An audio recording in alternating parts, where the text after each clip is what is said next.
I didn't want to do it at all initially. Not one bit. Sean came home and said, like, oh my gosh, you're not going to believe this. This is horrible. And I was like, this is great. He's like, no, it's bad. I'm like, no, this is great. But, that was, my first reaction was unfortunately negative.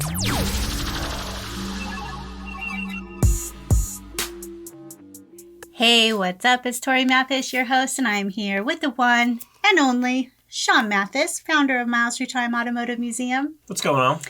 So I was listening to this podcast the other day, and it was talking about the season of sacrifice.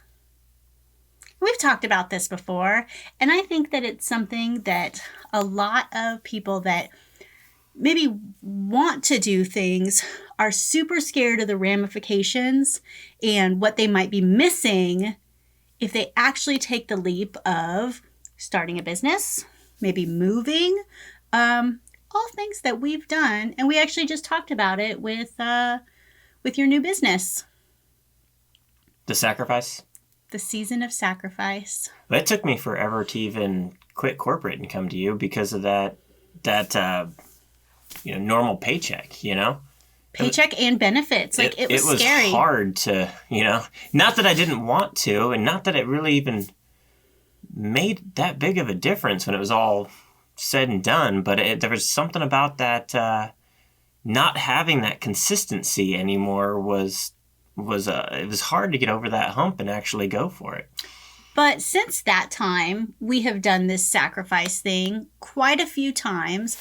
And I think something that I've noticed is that the season is actually a little bit shorter than you'd think. And the sacrifices aren't as bad.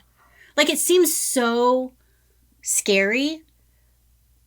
But then once we worked through it, things kind of start to work themselves out a little bit quicker than I think you anticipate. Well, one thing I experienced was you've got this fear, right, of sacrificing and the fear of the unknown and everything. And you don't know what's going to happen if you make the decision or if you make the wrong decision or anything like that.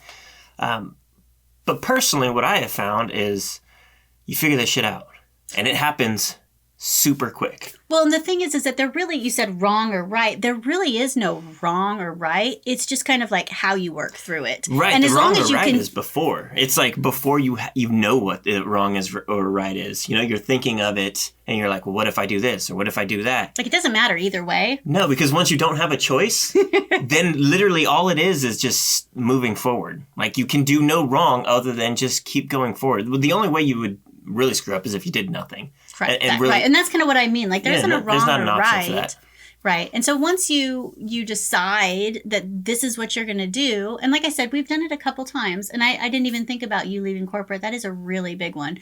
We've moved quite a few times, moved across the country, left jobs to move, left clients. And I think once we decided to do that, we're pretty good at shit or get off the pot. If we're going to talk about it, let's talk about it and then make a decision and then let's move on it rather than dwell on things or let years go by before you ever make a decision on things. But once we've decided to do things, we're pretty good about making it and turning it into action. I think that's key though. So many people, things change obviously. So you may not, if you set out this goal to go do something and you waited too long, that goal may not be relevant anymore and you don't do it. The thing is you never know where that path leads you unless you jump on it. I went to Afghanistan and came back a few months later and we were like, all right, we don't want to raise our kid in California. And we left. It was one of those things that this is what we want to do and let's just go do it. And if you slowed down and took the time to really be like, well, where are we going to live? What jobs are we going to get? Where do the kid, at the time, just one, where is he going to go to school? All these different things that I think what happens is people psych themselves out. And the level of psychness might vary, but ultimately what happens is the same thing. It's you get overwhelmed of all these things that you've got to consider and take into account and figure out and blah, blah, blah. And really all you got to do is what is it you want to do? Is it move? then just move. And once you commit to going and doing that, everything else falls in place. You'll figure all this stuff out. Right. I think that it's easier to figure things out when you have pressure applied. Right. When you have no choice. It's like you're either going to figure it out or you're homeless, Right. When you're super comfortable, there's reasons not to figure these things out. It's easier to make excuses. That's why people say, like, burn the boats. Like, I can understand why people do say burn the boats, because once you have nothing to fall back on, then it really does force you to be more resourcell. Well, that's when the best things happen. Like, you can do things so much faster and figure things out so much better when you have a little pressure. Right. I think say you work for somebody, right? And you really like the place you work. Your boss is fantastic. Maybe they're the owner and all this kind of stuff. But you really, deep down, you want to go out on your own. And so you finally work up the courage and you go and you talk to your boss. You're like, I love it here. I love you. You're great. But I have this urge. I want to go do my own thing. And your boss says, great, I'm behind you 100%. But if you ever want to come back, you've always got a job here. I think psychologically that would screw that person up so bad, because they would know if it fails, they could just go back, versus going out there and giving it them all, knowing there is no going back. That's not even an option. You wanted to go out on your own and be your own boss. That is what you need to go do. Not have this fake sense of security that, well, if I fail, I can go back. Because the odds of you thinking you fail and you actually failing, or not the odds, but the difference between the two, I think that's a big difference too. The people where people, where people think that it's a complete loss and they failed, may not be the end. They just need to figure out that hurdle and get past it, and then the light at the end of the tunnel is there. Where if they're like, oh, that's the end, and they think they hit the brick wall, and they quit, and really all they had to do was get a sledgehammer and bust through it and get to the next level. I think that's why joining the military is a good thing, because they force you to stay. Like, there is no, I don't really want to do this. Like, right? People would quit the minute they got off the bus. Right, because I don't want to get yelled at. Right. The minute you feel uncomfortable, I mean, everybody has those urges to quit. And so if they allowed people to quit, people would be quitting all the time. Oh, but because they force you to get uncomfortable and go through uncomfortable situations, once you get to the other side of that uncomfortable situation, you're like, that wasn't so bad. Then you start to kind of get a little bit of momentum of like, what else can I do? Like, if I did that, man, I can do all kinds of things. Well, and the actual accomplishment of those things is kind of a bittersweet, because it's the challenge of figuring those things out and working through it and knowing that you're doing it is what's super neat. And then once you've done it, now it's history. You've done it. And so you got to keep looking for that next challenge and just keep going forward and forward. And that was the problem I had working for corporate. There was no challenges like that. You just go whatever your shift is, and then you go home for the day. And I don't care if it paid, $500,000 for what I did. It wasn't fun. Like, there was no challenge to it whatsoever. I could make let's say I made half that, but had my own schedule and more time with family, and we could go do things like that. The lower wage would be worth so much more to me just because of the lifestyle. But now you realize that. Yeah, on the other side of it, trying to figure this stuff out, it was super hard to even fathom any of this. Well, I think that's part of it too, is that we all try to figure so many things out in our head, but you can't. Like, you have to figure things out through actually doing them. It is impossible to figure these things out ahead of time or to work out these details. I mean, we've talked about that before, even starting a business, like you starting Miles for Your Time. Like, you didn't even know what details you needed to work out until you actually started the business and got in there and got your hands dirty and really started to do it. If you would have said, I'm not going to start this until I have every detail figured out, you would have never started. But I think people think they have to figure it out. Like you said, with moving, like when we've moved, you can't figure out every single detail beforehand. And some of those things you just have to trust that you will figure them out eventually, because you're not going to be homeless for long. No. No. And I think people, they'll go around and they'll try to ask their family and their friends all this advice. And the thing is unless those people have gone through the exact same thing and can give you their personal experience, their advice is about worthless. And a lot of it is just going to be the wrong advice to deter you from doing what you're doing because, maybe they're legitimately, worried and scared for you, or maybe they're jealous and they don't want you to do that. And I know from my side of the family that we had both of that kind of thing happen when it came to doing what we wanted to do. You got like my mom that's like, no, I'm worried for you. And then you got other people in my family that I think they were jealous of what we were trying to go for. And if I listened to them, we wouldn't have done it. And that goes across the board for multiple things in our life, of things that we've wanted to go do and have just went out there and did it. If we listened to people in our life, that we would have never done that kind of stuff. I think we've always been good at talking with things together and figuring out, okay, like as a team, is that how we want to move forward? And then we high five and run towards it. And I think as long as you're on board together, I think that's been a great way that we've been able to go through any of these things. And it really didn't matter what anybody else said. Like, we knew that those were going to be good things for our family, even if they suck right now. Like, even, taking on the new antique market, when we talked about whether or not that was a good idea, like, what did I say? 4 months. Hopefully it's less than 4 months. I figured it'll suck for 4 months. I didn't want to do it at all initially. Not one bit. Sean came home and said, like, oh my gosh, you're not going to believe this. This is horrible. And I was like, this is great. He's like, no, it's bad. I'm like, no, this is great. But, that was, my first reaction was unfortunately negative about it. I didn't see that big picture. I do now.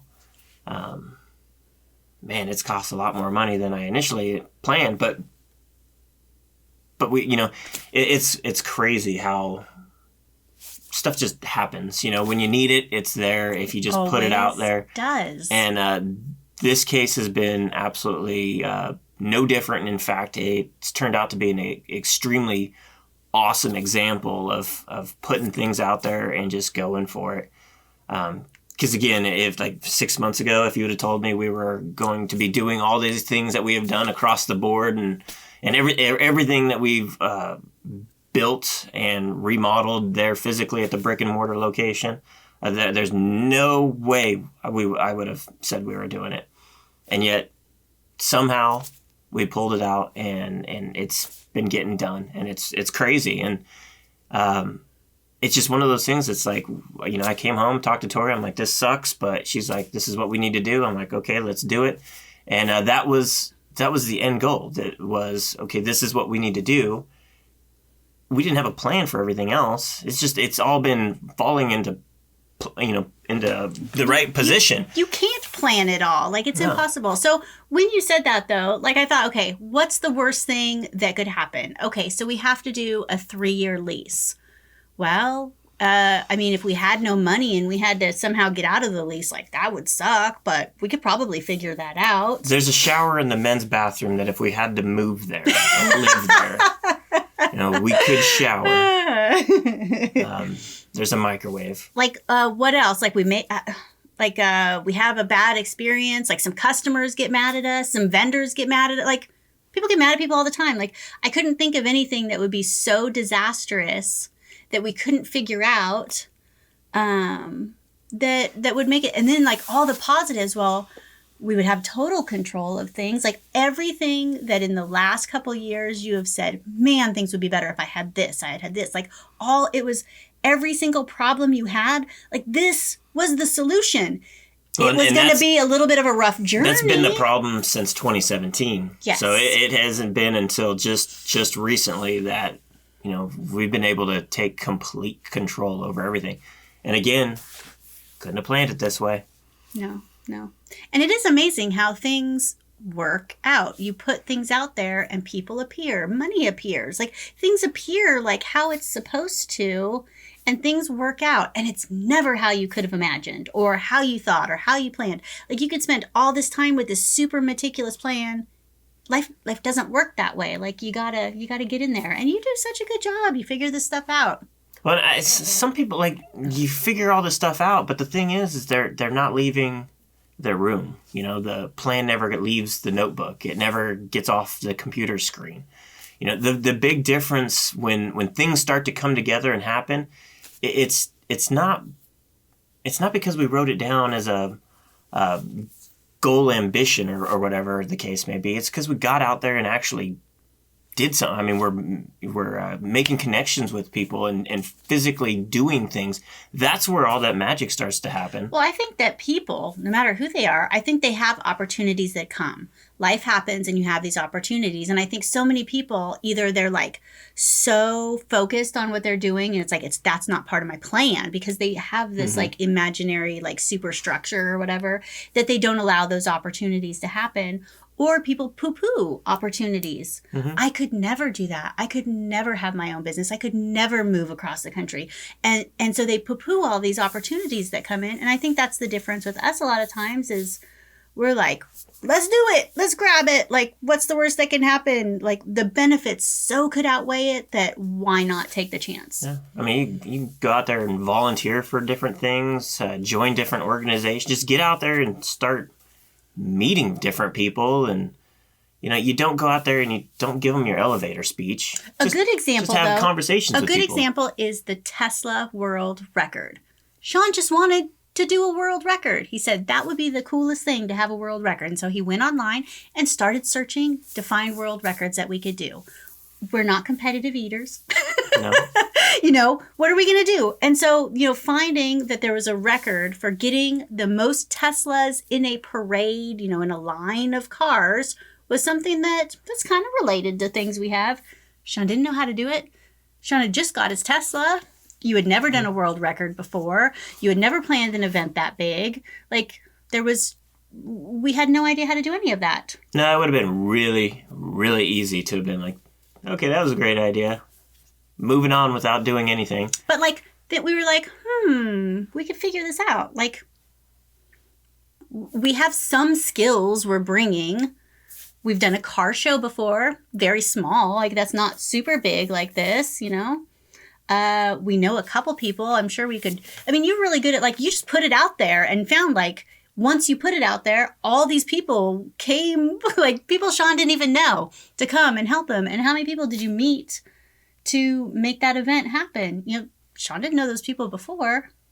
No, I didn't know any of them before. Now I know a whole bunch of people. That you wouldn't have known if we wouldn't have been like, hell yeah, let's do it. Mm-hmm.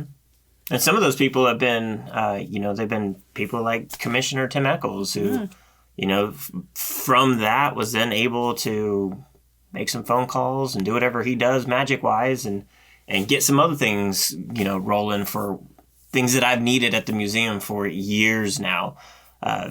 Tim was able to just get it done. And that was all stemming from the Tesla event, which is, again, just one of those things. It didn't have anything directly to do with Miles Through Time and any of the mission that we were doing there, but it totally, just kind of encompassed everything. And, it also served a purpose for one of the other things we like to do is just, doing things for charity, and that enabled us to do things that, again, that we wouldn't have been able to raise over $10,000 just because, hey, we want to, but doing something cool like that, being able to raise the money like we did, and then having the add-on bonuses that come with it, that's awesome. And I think that would happen all the time. And if it doesn't, it doesn't matter, because you still get the win of, having something fun to do, and, especially if it's something for charity and making a difference in that way. Well, and looking at the Tesla world record, what would have been the worst that could have happened? We wouldn't have got the record. Maybe, I don't know, there wasn't anything that would have been so horrible that... Well, and technically we didn't get the Guinness record because they wouldn't give it to us, because Guinness wants you to pay them for it. And I chose to give all the money we raised to charity instead of Guinness so that we could use their name. Now, we slaughtered the record by over 200, but Guinness won't let us use the name. So, in that case, I got people that are like, oh, it sucks. But really, it's just a word. I mean, it's just the name. It doesn't matter. We still did it. Right. So, yeah, who cares, really? and maybe we got a lot of people that want us to do it again, and if we do, and we most likely will, it'll be a lot easier. Well, we bring a lot of new skills to the table now because it's something that we've gone through. Like every time you try something new, like the skills that you gain that you had no idea that you were going to gain, like it's that much more in your, bag of resources now that you bring to, what you're doing now. And you doing the antique store, we talked about the 4 months. So I said, I'm sure it's going to suck for 4 months. Like maybe financially, you're probably going to have to be there a lot. And I think something that's super important that we discussed in the suckness of it is that I can't be there because we have kids. Like we can't leave them at home for a week. And we live an hour away from this place. So I physically cannot be there. You physically have to be there. So in that, like, you can't get mad at me like you're not helping. And I can't get mad at me like you're never home. You know what I mean? I can't get mad at you? I can't get mad at you and say you're never home. You know what I mean? Like, it's Christmas. You're never home. Like, we knew that we were going to have to go through these things. And I think that once you decide that you want to do something, whether it's, starting a new business or taking on a new project or something like that, like you can't move forward and then get mad at the other person because you're in the sacrifice season. You know what I mean? For sure. But I could see that happening. And I think that you have to put that kind of stuff out there so that you're both on the same table. Luckily, I've been for the last month or so up there every day, leaving first thing in the morning, coming home 7:30 at night. I don't think that's going to last much longer because luckily we got pretty good with the manager we hired there. And I think if it wasn't for the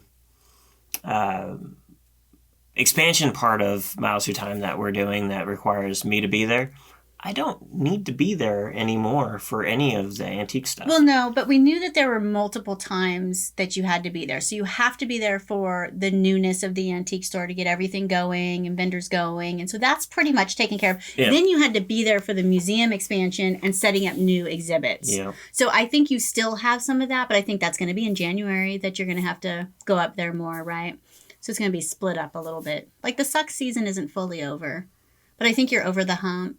Definitely way over the hump at this point.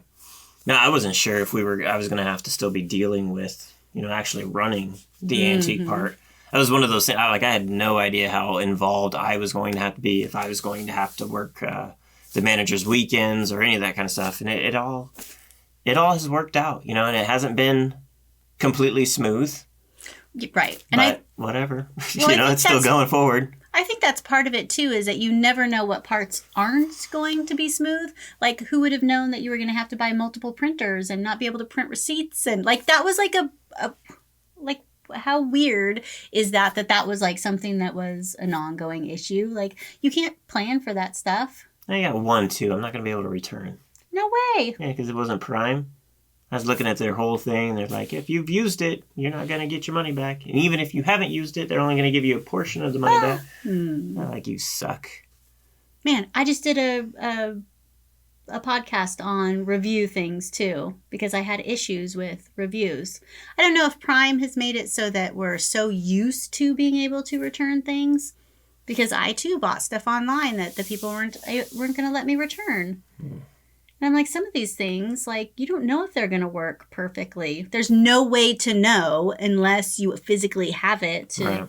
So that's a bummer that you can't. Yep, but ultimately, again, it's one of those things that I chalk all this stuff up to cost of doing business. Even the manager, she's like, I need this and this. Is it okay if, we get all this? I'm like, get whatever you need. I don't know. So if we need it, get it and deal with it later. I mean, because if I'm going to sit here and worry about all this stuff, it's not going to do me any good, and two, it's going to stress me the hell out. And I just recently have been able to sleep in until 6:30 because of stress. Yeah. Yeah, it definitely is. So do you think past-wise, like that whole leaving corporate and leaving insurance and benefits was the hardest one? Oh, yeah, by far. I think it's like a Band-Aid, right? You rip that Band-Aid off real slow, or you can just rip it off real fast. And, leaving corporate was to rip it off real fast. There was just, now what is it we do? And then going forward, it's more of the same in a sense. It's just like, okay, this is what we want to do. Let's go do it. This is what we want to do. Let's go do it. I really don't like talking about stuff that we have no intention of doing, because I think it's a waste of energy all around. Like, why would we talk about all these things that we theoretically want to do, but then, deep down know we'll never do it? Like, that's a horrible way to live. Like, if we talk about it, because we talk about it to see if it makes sense, but then it's like we're either doing it or we're dropping it and moving on from there. Right. And that process should not take long. I spend way more time just researching cars online I'll never buy. I can use enough time for that kind of stuff. But when it comes down to what we're going to do for our lifestyle, let's figure it out, and then let's implement some stuff and do it.